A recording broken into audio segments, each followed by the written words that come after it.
Well, well. All right. Sound check. Everybody's mics on. Testing 1, 2. Give a Testing. shout. Yeah. All right. Good. It's that's a thing.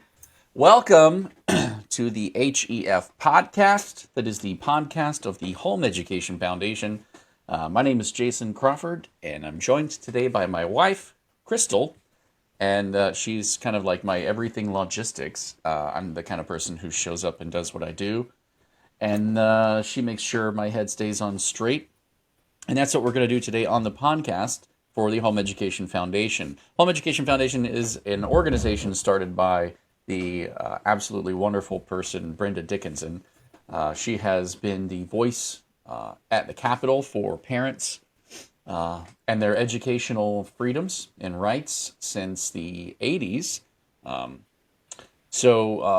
Helped write the bill that became home education law back in 1985. So we kind of use that as that date, that kind of beginning moment. Obviously, there's conversations and stuff that happened before that and work that went into it prior to that, but that we kind of use that as our date, and that this year is 2025, so that puts us at 40 years being the voice in the Capitol. We're very thankful for her and all the work that she's done, and then having the insight and the foresight to start the Home Education Foundation as a way to continue to do that work moving forward. She has showed up, and the Home Education Foundation has been there, her working through it to show up for getting home education students in Florida access to Bright Futures, dual enrollment, the transcript, the affidavit that you use for ending your home education program and being able to enroll in college, and the wide acceptance of home education in Florida, and all the work on the legislative end that she's done to lobby to create avenues and opportunities and get them spelled out in statute. We all believe that we have rights and freedoms, but it's very important that they be spelled out and protected.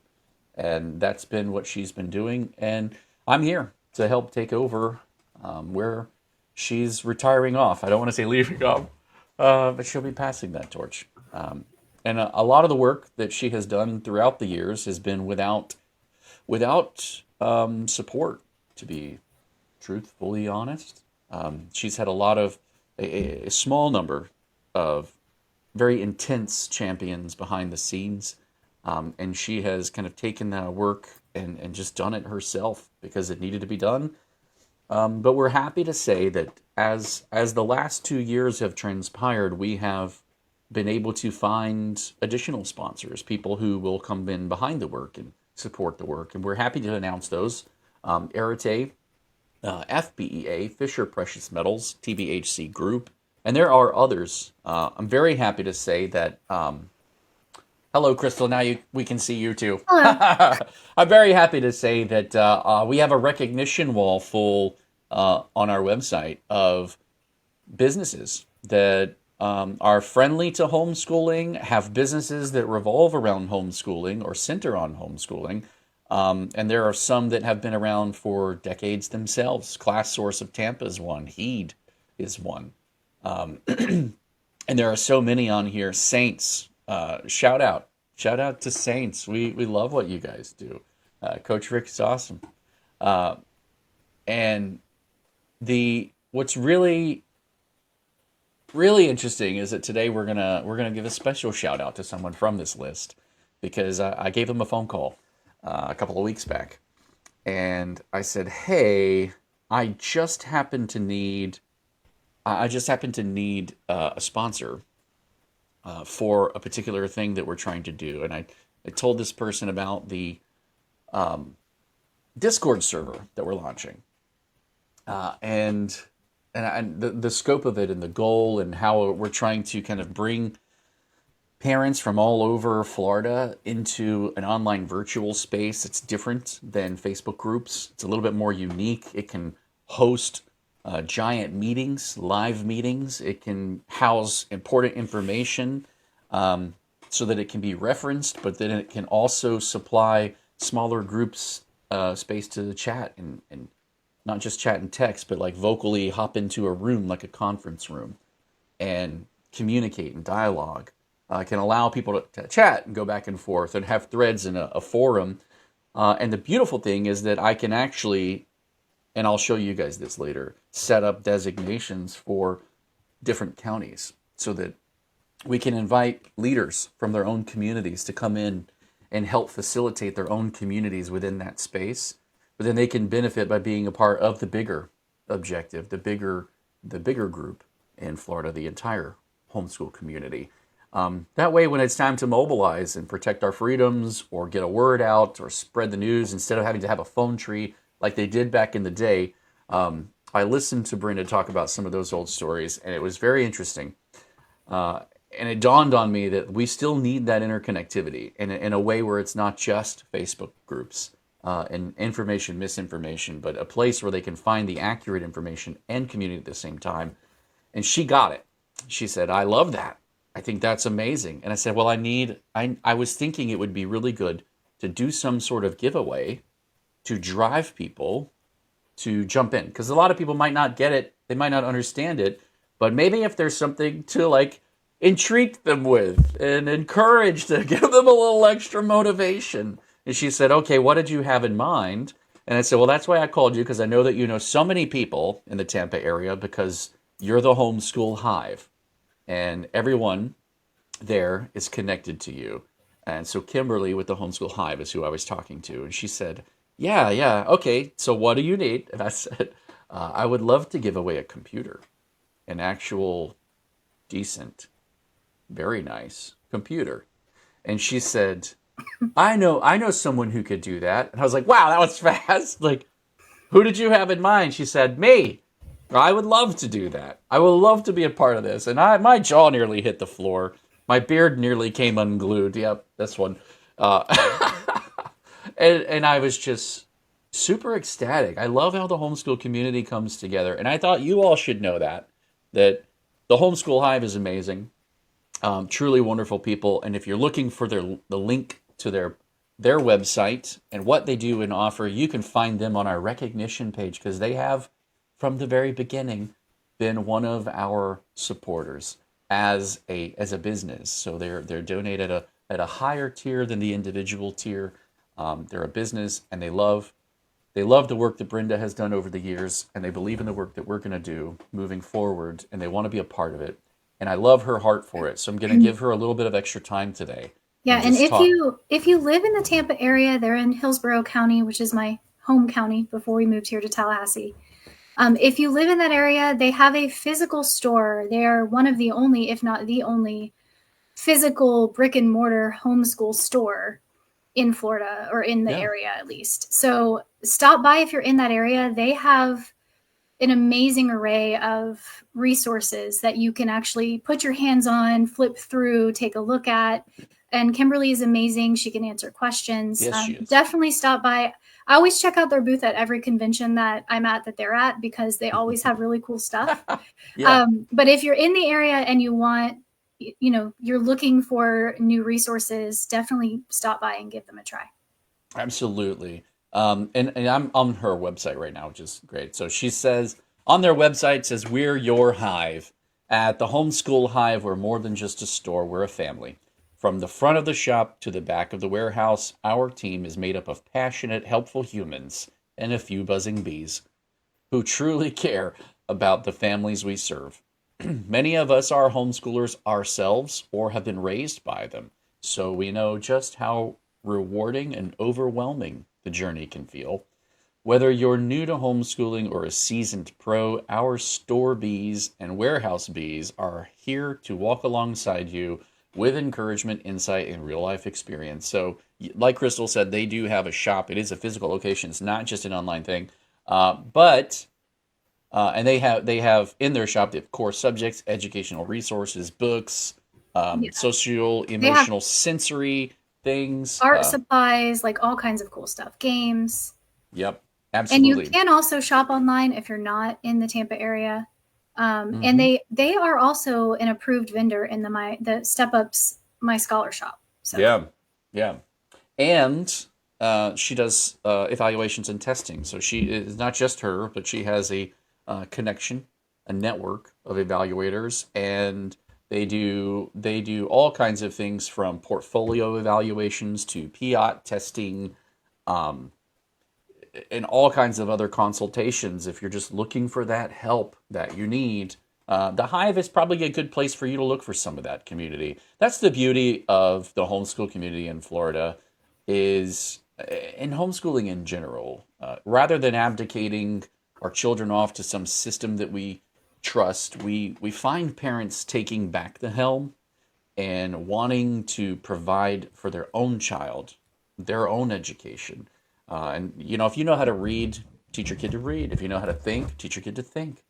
And you can do that. Sometimes the things get hard, but then what happens is the homeschool community comes together and they connect and they lean on one another and they support each other. And you get to see people showing up for people in their everyday lives in a way where we haven't thoughtlessly kind of given ourselves over to some sort of systematic approach.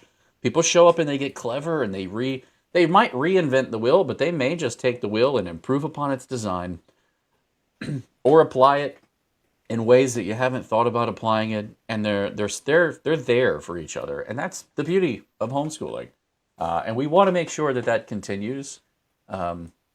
The Home Education Foundation, while it's not a core part of our mission to be that support, like other entities, so FPEA, the Florida Parent Educators Association, they're really interested in helping shore up community and strong families and build those. And their convention is built around that. And their curriculum's built around that. And resources like ClassSource, the Homeschool Hive, HEED, Saints, any of these that you look down our recognition wall and see, these all have aspects of community deeply ingrained into the services that they also provide, and that's something that I think our legislators sometimes miss. I think that they get really hyper focused on policy, and like, here's the rule and here's how that works and and I think that they miss sometimes the fact that when you leave people alone and let them come up with their own solutions, they can often, especially if they'll come together in a local tight knit community, they can often do a lot of really cool stuff and provide for themselves, rather than taking for granted the time or the systematic approach that others pour into it. And I namely poke at public school, and I say that, but I'm not a enemy of public schools. I think they're important. I think it's very important because not everyone does homeschool. Not everyone feels that call or conviction. And as such, I think it shouldn't be a terrible option. It should be a good one. If it's available, it should definitely be something that we take the time and respect what happens with that time and really try to make the best of it that we can. That's not our mission at the Home Education Foundation. Our mission is to help parents connect with their rights, understand how to have difficult conversations to uphold their rights, advocate for them whenever they're feeling that they aren't enough to maybe handle this conversation, or they don't have quite the information on how to say it this way or that way. And so we will dive into the statutes with you and help you understand them, walk alongside you, jump on the calls with you, join the email chains with you, add accountability and insight. Sometimes just knowing that someone's been copied on something is in and of itself the nice kind of pressure to put to go, hey, we're watching, handle this conversation well, because people will know. So I want to take a second and kind of dive into some of that, how we're going to facilitate that online community with our Discord. So here's actually a screenshot. Not a screenshot. This is a live look at our community. So if you've never used Discord before, we'll be hopefully be putting together a video on how to. But when you join a server, there's an invite link and you click it, you use your email address to create a login, and now you have a login. I've noticed that some people in our membership on our website might use one email address one time and another email address another time. I don't recommend doing that with Discord because you're if you use the email address once, I believe. So just be mindful of that. We've got rules on engagement and what to expect and how to treat people in the community. We're very much interested in seeing people come together and have difficult conversations about the statutes or meanings or law or what they're going through, and be able to house that without things falling apart. But we're very much proponents of free speech. So unless it gets to some like dissonant, grotesque thing, we'll let difficult conversations play out for the most part. So you won't necessarily see any censoring of that kind. Difficult conversations are important, and we believe that they need to be had. And so when you read through the rules, there will be rules. There's some hello messages.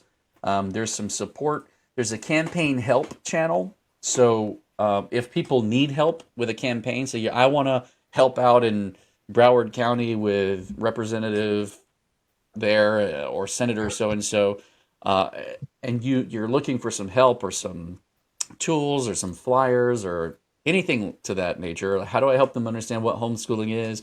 We'll help put together some of those resources, and those will be able to be found here, and you can take them and use them. We'll have a channel for special announcements, so whenever we announce that we're doing legislative updates, or here's what we're working on, or as we go through session, we're going to start moving all of that to here, so that inside the community people can get it quickly. It'll send notifications to your phone, and you're able to actually set which channels you get notifications for. If you're new to home education, there's actually going to be a forum just for you. This is different than a text chat, so it'll actually be able to house multiple conversations at once. And what we'll do is we'll organize them topically. So if you're that 1 to 3 year person, or I don't even know what homeschooling is, I just found this place, we're going to put you right there. And what's really unique about that is we're able to craft this experience so that you're going to see a ton of channels, but there's an onboarding process when you get in, and we're able to kind of craft that down to keep out some of the stuff that might overwhelm you if you don't want to see it all. And we've organized it in such a way and done all the membership roles and rules in such a way that if you don't want to see all of that, you don't have to. If you're new to homeschooling, you just want some questions, like, boom, this is what you'll see. So if there's just questions in general that you have, if there's questions you have about end of year evaluations, there's a channel for that. If you have questions about legislative updates, there's a place for that. And as we kind of go through those moments, we'll be able to retire some of them to a different area of the Discord channel where you've got past years. So we can retire some of the updates, recaps to 2022, 23, 24, 25. And some of these you're going to see are blank right now because we're still in the process of migrating the information from our Discord, from our forum over to here and finding the places that it's supposed to go. And then there's an entire channel and question and answer section. There's a forum and a chat. So this is beautiful because we can actually invite, if they were interested, and we'll connect with them and ask them, but we could actually bring someone from Step Up for Students or AAA in and allow them to access one channel. So they don't have access to the whole Discord, but if they wanted to come in for scholarships, we could give them a Step Up for Students channel or a PEP channel and allow them to answer questions directly in there. If they're interested. The only caveat to that is I would say that it won't be a branch of customer service. So it won't be like, oh, my reimbursements didn't get this or didn't get that, help.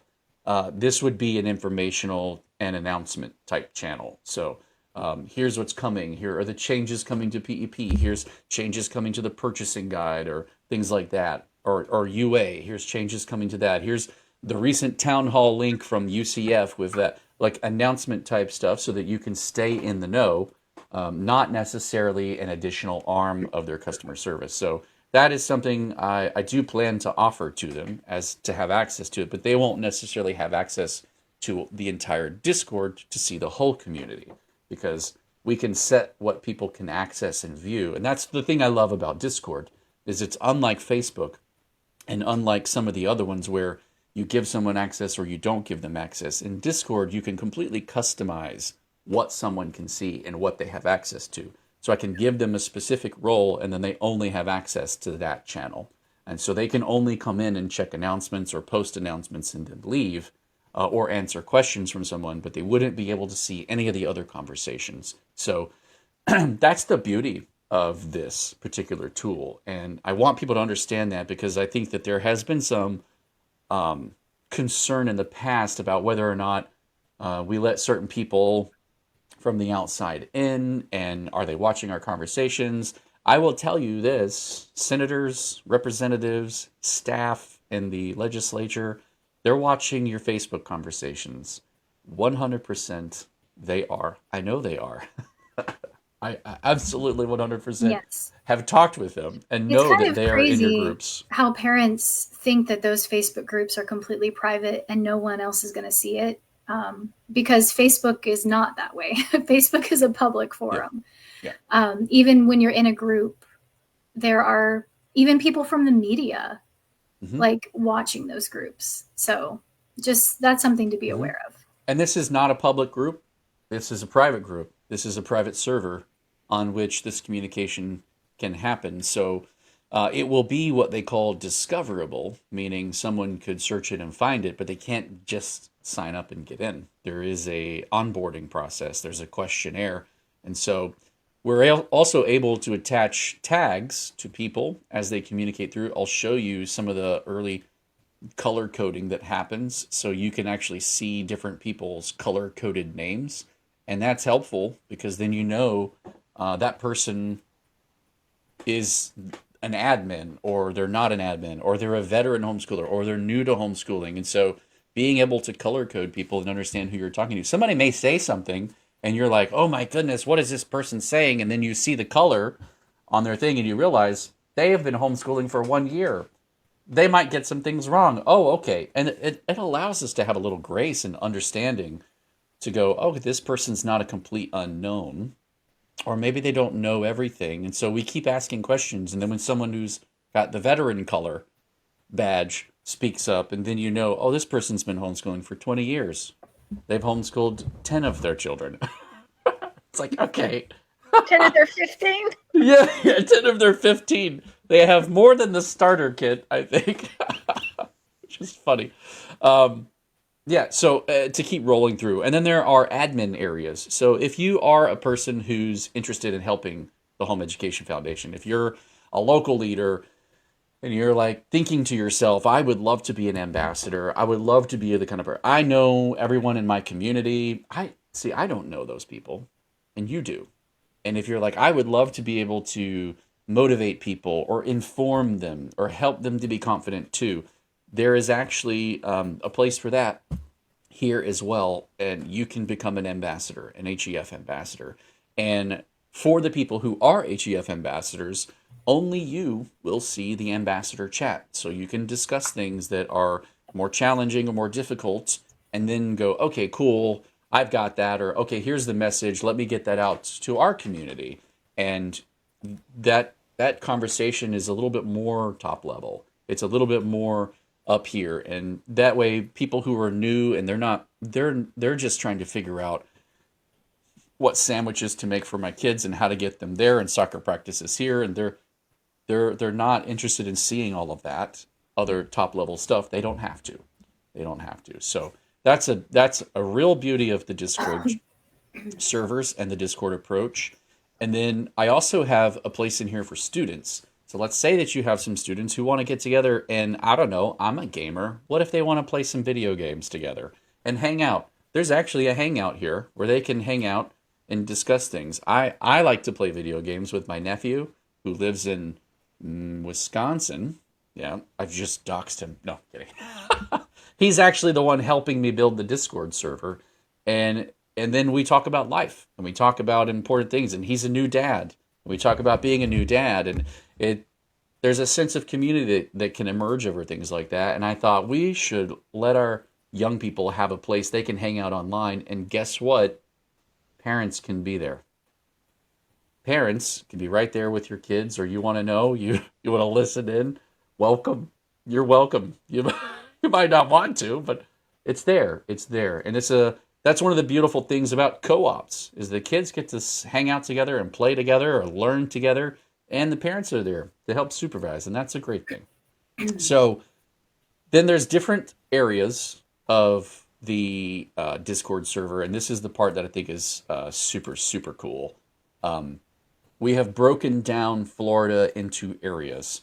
So there's the Northwest Florida, there's Northeast Florida, there's Central East, Central West, and Southeast, Southwest. So there's 6 kind of sections to break it down into.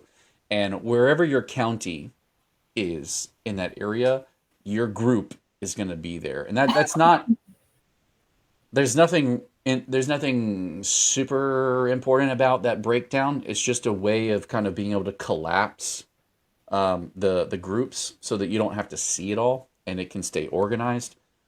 There's not like they have a super special chat for all of them or anything like that. It's just a matter of going, when you don't want to see every single channel, you can collapse these down and not be overwhelmed with it. But there is, in fact, a channel for every single county. So if you're in Monticello, or you're in Leon, or you're in Alachua, or St. John's, and you're trying to organize something, and you're the organizer, you're one of those people, you have a channel that you can come in here and actually do that. You can make announcements, or hey, here's this homeschool day happening over here, or hey, we're doing a field trip over here, and you're able to communicate some of those things, or hey, we're working with Senator so-and-so, and we're going to be doing this, or we're going to be doing that, and you're able to kind of put some of those announcements and chat and coordinate in these. So it's very robust. There's a lot to it. And the final one is an HEIP plus legal channel that we have put together for home education instructional program owners. So people who own and run a home education instructional program, and they have questions. There is a channel there where they can come and ask questions about statutes, the law, my terms of service and agreement. How does that need to be set up? What's the information? What's changing about that? And we can field those. And what I would love to do is also connect with attorneys from across the state of Florida and allow them to come in and be available to discuss or to help if you are a homeschool parent, or if you're a veteran homeschooler and you're not schooling anymore, but you love homeschooling, you have a history with it, and you're an attorney, and you're interested, this would be an opportunity for you to be a part. We'll help you walk through the statutes. I mean, Brenda and I can pretty much quote them at this point. But sometimes we get very unique questions, very unique scenarios emerge, and they need legal help, or they need an attorney. And this would be a place for people to go to have a discussion and say, hey, I need help. We're in a way where they don't want to put it on Facebook. They don't want to put it out there for everybody. They don't want to put it out there on the public. There's a channel for home education instructional program leaders to come in and go, hey, this is a unique scenario to just us, and I need some direction on this. And boom, there you go. There's a nice little place right there. Not everybody's going to see that one because it's not meant for everybody. So when you come in and you start to walk yourself through the onboarding, you're going to see a multiplicity of options, or not a multiplicity of options. There is a multiplicity of options. Answering those questions is going to narrow those options so that you see an experience that's curated for you. You're seeing my view, which is the master of it all, the top level. I have to see everything and monitor it all. So that's kind of a quick deep dive. I guess it's not very quick. It's 12:30, but that's kind of a deep dive on our Discord server and what it entails and what we've been working on. these things take work and they take technical expertise and they take extra hands on deck. And so if you are interested in supporting the Home Education Foundation, or HEF Connect, our nonprofit arm that does a lot of these kind of tool type and community type building projects, we would welcome that. It's very simple and it's very easy. Just go to our website and click on Support Us. And there's any number of tiers here. There's a $5 a month. That doesn't go as far as it used to, especially with the way things have rapidly fluctuated up and down over the last Depending couple on of years. what your choice of coffee is, it won't even cover a cup of coffee. That's wild. Yeah, yeah. And I remember when gas was less than $1 a gallon. That's wild. So, but then there's different tiers. So if you're a family who, you're struggling and every penny goes to survival, don't donate. Don't. We love you. We love what you're doing. You don't need to. If you find an extra $5 bill on the ground because somebody dropped it, keep it. If you're blessed a little bit more and you feel like, hey, we would love to be a part, but we're not sure how much time we could volunteer and run things or be a part of things or be an ambassador, but we could throw $5 a month, please do it. Please do it. It goes a very long way. There's 155,000 home education students in Florida, which means there's a significant number of families. And if even if a small percentage of those people gave $5 or $10 a month, there's so much we can accomplish and do. And so we look forward to being able to do that. I myself, Jason, is there an option to do a one-time gift? Yes, there is. I'll get to that. So I was going to suggest if they gave one $10 gift for each child that they're homeschooling, one time, that would make such a tremendous amount of money for us to operate. As you can see, all this technical stuff makes me really tired. I'm not into technology, and just hearing you wears me out. Yeah, I can see that. I was watching your face, and I was like, "Oh no, I'm losing Brenda." I hope I'm not losing others. I love you, Brenda. There are other tiers, so if you're very blessed and you're like, "Man, I need to hit write-offs and I need to donate a certain amount of money," there are other tiers for that too. And there are other options for that.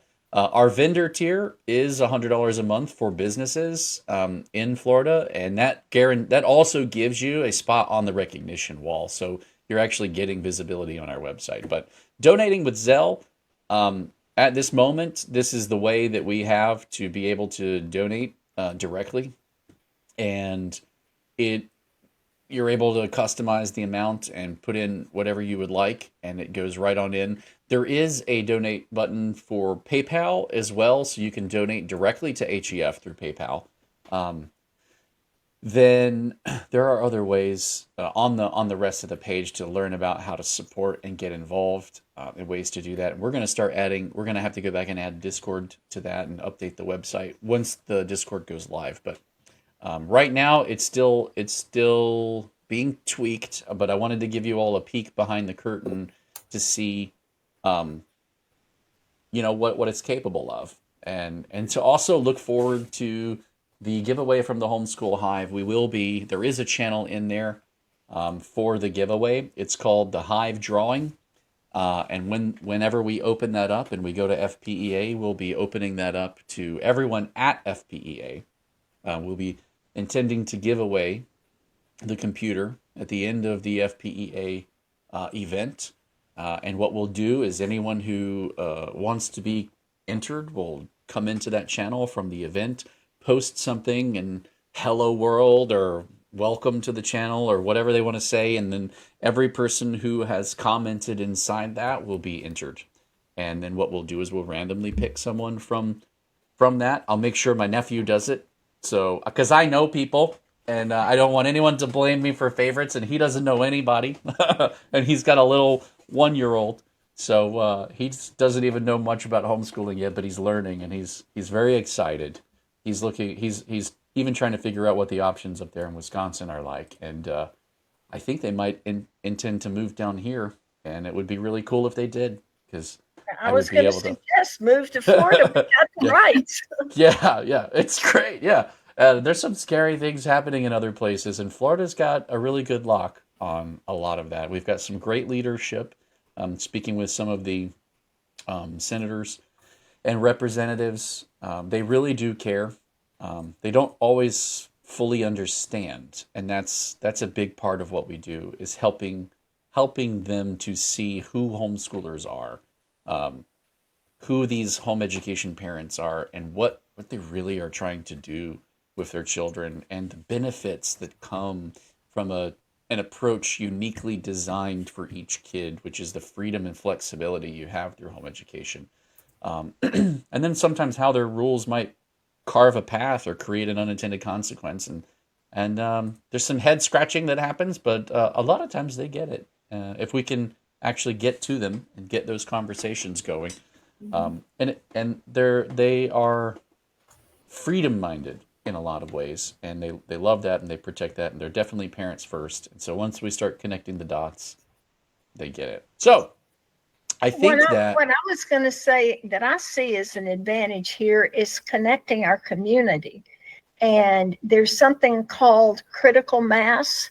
If we can get enough people that Yes. are joined in on this, any kind of thing that starts to challenge our rights as parents and the community is Yes. alerted to that. Wow. What Yes. we won't be having to storm the Capitol like they're doing in Illinois. Yes. We can be getting the word out who is homeschool friendly in the Yep. campaigns. Yep. We can let people know ahead of time if we elect people who are already with the mindset of parental rights and educational freedoms. We're way ahead in the game. Yes, we will be. Yeah, we are, and we will continue to be. And I think this tool is going to be key in kind of helping keep it that way. The ability to communicate effectively. We always say that the rumor mill is quick to spread misinformation. It's very, very fast. And so we're looking forward to putting together a place where people can trust that the information's accurate. We love quoting. I don't want to say we love quoting the statutes, but we love we love to make sure that when information is shared, it's not an opinion, that it is something that references a statute and what the statute says and how it says it, and connect that with maybe the problem that you're up against because somebody in the district doesn't understand that or hasn't read it, or something changed and they didn't get the notification of the change. And yeah, we're looking forward to the sports doing exactly that. Let's pivot from that right into the legislative update. As of this moment, our sports bill is still enrolled, and it has to be, I believe still has to be sent to the governor. But it has been enrolled and filed. And so it's at that last step. I believe this last week, for the most part, they were off. I think they were taking a big break afterwards. I did see that tomorrow there is a session in the House to talk about, the chamber has a session, but then there's also going to be talking about a workshop on taxes and property taxes, and they're going to be having some of those discussions. So they're coming back to really work on that budget. They're starting to get together. There's nothing from the Senate side that I have seen on the schedule. So any kind of outward or publicly visible movement on the bills or the budget or anything like that hasn't happened yet. So we're still in a wait and see moment. Brenda, do you have anything additional to add to that? No, the other call that I was on, they were basically saying the same thing, and it's questionable as to whether there's going to be anything regarding the scholarship changes, because by the time they get to an agreement on the budget, it's going to be so late in the year that I think they said that the Senate wanted to extend the session till June 30th. Well, if they did that and the bill became effective July 1 for the changes in the scholarship, I don't know that it would even be possible. So everybody is definitely in a wait and see, and they think that it's going to be hard to come to some resolution. There was something that was brought out. I asked the question, doesn't it take a constitutional change to lower property taxes?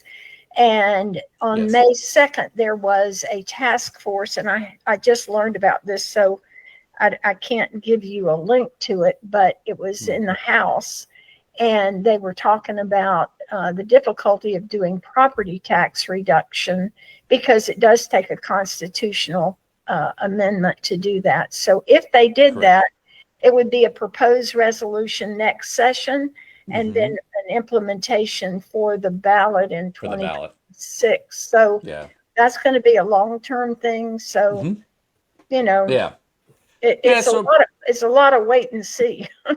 Buckle up and pace yourself on that one. And I do think that as I spoke with different representatives, that was especially in the leadership area, that was their main thrust was they wanted a solution in the tax arena that would impact everyone now and not necessarily be something that proposed something lofty, got it on the ballot, and eventually got voted down. So they wanted to actually be able to affect something. And I think that's where the hiccup has been is, everybody's got ideas. A lot of them are good. Then how do we pull them off? And the discussions over the details, and they're grinding to a halt. And it's just been very difficult. But I can't say egos didn't get in the way, but sales tax is going to benefit foreigners more than it's going to benefit Floridians. So that's the other argument on that other side. So, but what we were looking at was the changes to the scholarship bill, which would change the time frames for payouts and all of that. So, and of course, one of the things that was pretty much agreed upon was digital devices. But if there's nothing in the conforming bill relating to the scholarships, then there may not be a place to add digital devices. So I didn't see the conforming bill up. I did see the digital devices were still alive in the bill that is still alive in this session, Senate Bill 7030, which seems to be the one that is going to be the flagship moving forward. They'll probably conference over. It is still in there, but all the other bills from the session, except for like a 15 maybe, have been dropped. The session has been voted on to be extended to June 6th at this point. And like Brenda said, there's a chance, I have also heard talk and rumor that they might not even work those bills through, that it might take them so long to work on the budget that those bills also get dropped and they instead become workshop groups for the next session. So I don't think typically though, and nothing is typical about this session. So. We're setting like historical records this year.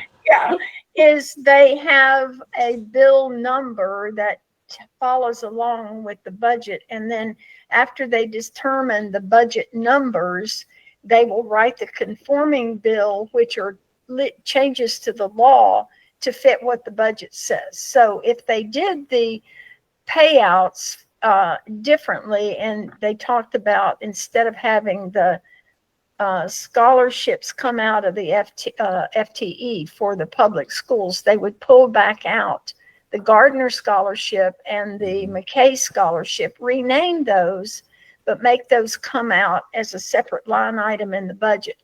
So if that happened, they would have to rewrite the law to fit that. Does that make sense? That's what generally the conforming bill does. So there's still, I mean, they may use the bill number, but nothing that's in that bill will ever go forward. And yet they've got the language there if they wanted to add it to the conforming bill. So and that I think that's the usefulness of keeping some of those other bills alive is that. But So we're not quite sure what to expect. It could be that nothing else happens this session except the budget. The budget does have to get agreed upon somehow. Well, they could And keep it as it is right, without the true. tax changes That's true. and then take up the tax changes in the next session where they have more time to figure it out. Yeah, and if they do that, they'll probably do the same thing with all the education changes. So which Yeah. means we'll see them all again in committees. If we don't see this now handled and done, we will see them all again, I think, in this. But I think that the sports bill, the athletic changes, that one will go through because they have to send it to the governor. Mm-hmm. It's already been enrolled. It just has to be sent to the governor. And I think the last I checked, I think they were still the staff were still trying to make sure, there's no technical errors or different things like that in the language, and then Commas in the wrong place. Yeah, commas in the wrong place, like unclear antecedents and those types of things. So moving that along. If they send it to him before June the 6th, when session ends, he has 7 days to sign it. And if it goes after that, he has 15 days to decide what he's going to do. Well, he can veto it or let it go into law at the end of 7 days without his signature, or he can sign it. But we feel pretty sure that the governor is going to sign the bill. Right? I think so, yes. His office was behind helping us get it there. So yeah. I do believe so. I would love to see it. If somebody knows Governor DeSantis, send him this clip this and send it to him. I would love to see him do a signing for this one. It's not a big deal to a lot of people, and I know that typically he does a signing for bills that are big deals. That's a mouthful. But it to me, the Craig Dickinson Act being brought to clarity in Brenda's 40th year, the year that she retires, and kind of capstoning there's a historical legacy that you can put a hand on and touch in a moment. And I think this is the right time for something like that. And I think I would like to see him do that. Yeah. All right. So that covers everything. Go ahead. Can we hit some comments and questions that came in like a while ago? Yeah. Yeah. So a couple of people were just saying thank you for taking your time to walk through the Discord channel. Someone said love the Discord options. But we do have one question from Brevard Homeschool Evaluations, and she messaged then she had to leave to go tutor, so she's going to listen in later for the answer. But she said, speaking of watching, like when you mentioned that part of our mission is watching things that come through. Speaking of watching, did you see the discussion about super seniors needing a letter from a parent sent to the Florida Department of Education? Hoping you did. So I don't know if... Let me just say, I don't know where super senior came from. That is not in statute anywhere. And students, I got a couple of years ago a change in the home education law that said that no grade can be assigned to a student by the district. So to me, the use of that terminology is very stressful, let me just say, because it looks like we're trying to do something illegal. I don't like the terminology. And if they want to retain their child in home education another year, there's nothing that prevents them from doing that. Right. Yeah, colloquially, is the same as co-op and other terms that are not in statute. Colloquially, super senior, if you're watching and you don't know what that term means, it's usually when a parent extends the student's senior year into 2 years. So they basically take an extra year to finish out things. But as Brenda stated, that's not in statute. And as a home education student, you don't have a grade anyway. So saying it's, your senior year is kind of an arbitrary designation anyway, as a parent. I want of to. a home educating student. So And Yeah. you need to be careful how that will affect dual enrollment, because you have to declare a grade for sports or athletics. Yes. You have to declare a grade. So there are a lot of things that are Yes. influencing that. Yes. But once you make a grade level for one of those events, there's no Yeah. extension for super Yes. senior. And yeah, so Brenda, you've hit the nail on the head, and I think I want to slow down a little bit on the conversation because Crystal, you're right, and there is a disconnect between the way a word is used in common language and the way a word is used in statute. And when that happens, the rules of interpretation, statutory interpretation by the Supreme Court, state that the definition of a term as used in statute and defined in statute is the way that it goes, or the way that it's read and used by law and rights. There isn't the term super senior in statute. A super senior year is not a thing that's legally recognized. So it is now erase that concept because it's not a statutory concept. And now in your mind, start to go, okay, well, what is it that I'm trying to do? I'm trying to accomplish maybe having my student an extra year and do this. So when we talk about things, we have to be careful not to default to empty titles or empty labels too quickly. Even though it's easy when we're going back and forth to, I mean, we do it in text, LOL. Uh, uh, we do these, we shorten communication. It's in our habit and in our nature to be more efficient, try to be more efficient when communicating, but sometimes it's better to say the longer version because it's more clear and to kind of spell it out. So when you're communicating, tell them what it is that you want to do, because they're not going to know what a super senior year is, and needing a letter for a super senior year, like what even is that? That's not in statute. How can the deal this? We're yeah. getting into a world of how do I do that? And then If she was still here on the chat, I would ask for clarification of what discussion, where did this discussion take place? What was the context of this? Because she didn't provide a lot of that. But now And we DOE is not going to provide a letter. Let me just clear that point up right away. So now we pivot to what Brenda was saying, which is if you have, let's say, taken PEP, what is in statute, declaring a grade level or putting yourself on a year, and then there's a purpose for that so that you don't endlessly draw on the scholarship. There's a beginning, a middle, and an end to that journey, and it's supposed to be. And so you may decide to continue teaching your kid at home after PEP is over and they just don't go to college. You can do that. You can absolutely do that. There isn't anything else extra after that coming. There's no diploma by statute or anything like that. But you can keep your kid around and continue to teach them and talk about life and pour into them and character or deep on that math or develop this concept with them a little extra. That's your family. Make that decision together. You don't need a letter from somebody to decide to do that. And if you're wanting... However, if they're going to do Bright Futures... Yes, that's what I was going to say. If you're wanting to take part of other aspects, however, that are time-gated or do have a window of opportunity, then that is something to keep in mind and consider. And maybe you blend a lot more of that together. So we might dual enroll, and I will teach them this and continue to do that. It's yours to map out. And I think the freedom and the flexibility is there, all but some of the windows, because there's a system that you're trying to also tap into and be a part of, and that system has a beginning, middle, and end, and a flow to it.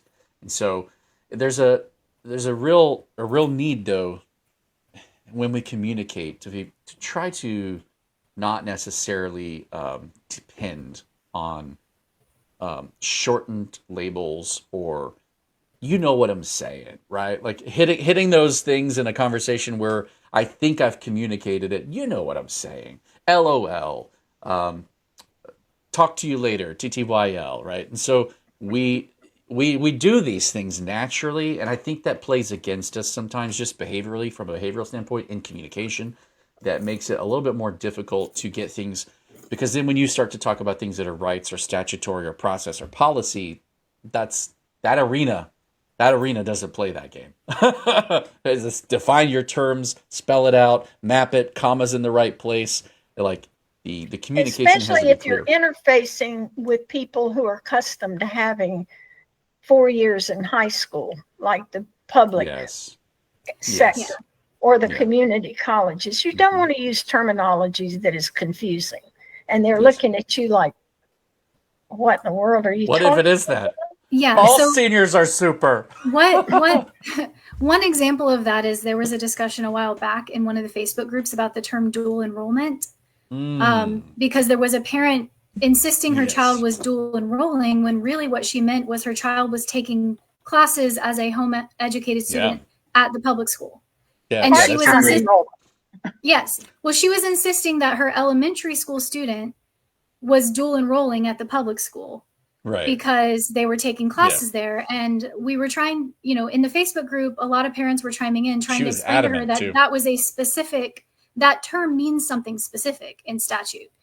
But she was like, well, he's enrolled with the school and he's enrolled in home education. He's dual enrolled. And so the terminology we use matters, because that is going to get super confusing for anyone she tries to talk to when she's like, they're denying his dual enrollment there. And we're like, what do you even mean? He's in third grade, So the terminology does matter. It does. And I think colloquially, sometimes we think people understand what we mean, but it's important to make sure we have clarity. Who made you the word police? I would to provide homeschool evaluations. I know that you're going to be watching this later, but if you want to send me some clarity on what the situation is where this came up, because I'm just curious. You said that there was a discussion about super seniors needing to send a letter from the parent to the DOE, and I'm not sure why the DOE would want that or in what scenario that was stated. So I'm just curious for more information on that, so I can kind of follow up what's going on there. But also, Tiana mentioned, I think it's because Step Up asks for the grade of the student. So like Jason, you touched on this. You do, if you're taking a scholarship, you do have to declare a grade. So whereas home education doesn't have grades, you do have to declare one if you're taking a scholarship. And that does put a time clock on how many years you can access the scholarship. So, and I know some people might be upset about that, but they're not going to allow you to just endlessly repeat 12th grade in the scholarship. And I'm not sure that they would even let you repeat it 1 year. Like if you've been 12th grade already, that might be the end of your 12th grade. So just be aware that when you do have to declare a grade, they are following a typical grade level system where they're expecting your senior year to be one academic year for those scholarship programs. Yeah. I love homeschool freedom. If you're home educating without a scholarship, it does not matter. Yeah. Because there is no grade. Yeah, I think homeschool freedoms are super. It's super interesting to see with that freedom what people come up with. We just have to be careful that we communicate clearly and effectively, and that part of that means understanding the layout of the way things are and the way I wish they were, and how to articulate the difference. So these conversations are good. I love to see them happening on our Discord whenever we launch it, because it'll be a whole lot easier to kind of chime in or apply some of that guidance to an arena where we have ambassadors and moderators and a whole community of people that can come together and functionally like give a sense of accuracy to the conversations, and not just be like, oh my goodness, Sarah SS13 says this is so important. Yeah. And who is she anyway? Oh, she's from Nevada. Why is she talking about a scholarship in Florida? Who knows? And that does happen. Yes, it does happen. It does. So I look for you. We do too. So thank you, Brenda, and do your thing. And everybody else, all of these moms, parents, Wonderful people of the free state of Florida, enjoy the world being your classroom. And thank you for your support. We'll go ahead and call an end by going back to our top sponsors and saying thank you once again to our top sponsors, Arete, FPEA, and Fisher Precious Metals, TBHC Group. Sorry for butchering that, Kim. I love you.